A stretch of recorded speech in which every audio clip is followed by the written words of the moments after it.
afternoon. Dito tayo ngayon sa Talungan. Mamimitas tayo ng talungan. Paglabas ko galing sa opisina, dito naman ako mag-o-office. Charis lang. Munguha tayo talong. Munguha tayo talong guys para maganda ang buhay.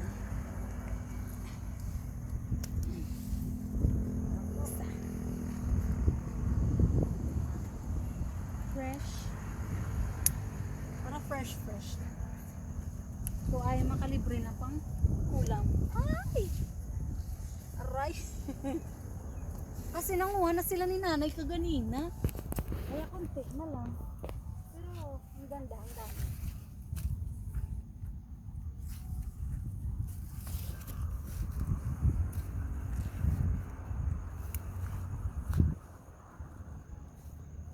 Ang daming bunga pero maliliit na kasi kanina namitas na sila.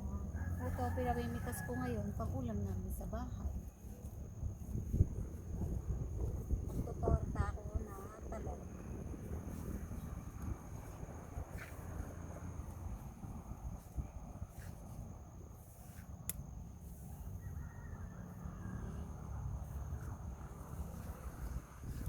At may tubig pa. Pwede ka manghinaw kung gusto mo. Pwede ka din uminom pag nauuhaw ka.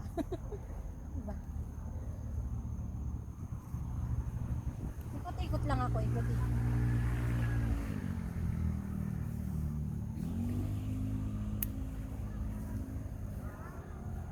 Yun o, malaki pala po.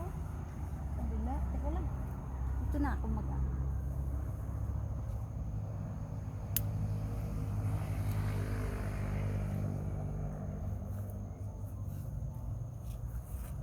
Tapos, saan pa?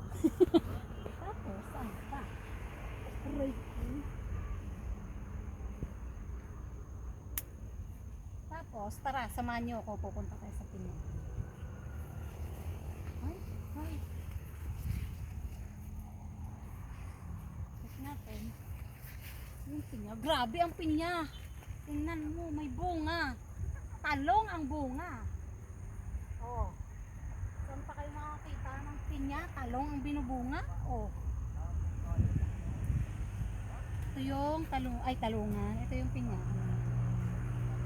By December pops na. By December siya ay magbubunga. Gagamutin siya ng July.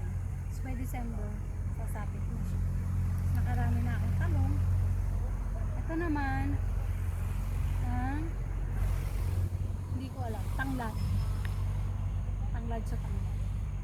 Pagka gusto namin ng ulam, ito lang kami pumupunta sa kubo nila nanay. Kung gusto nyo umulam ng manok, marami din tayong mga ligaw na manok din. Marami tayong Tagalog na manok. May papaya din tayo, may saging, para libre ulam. So that's it for today. Thank you.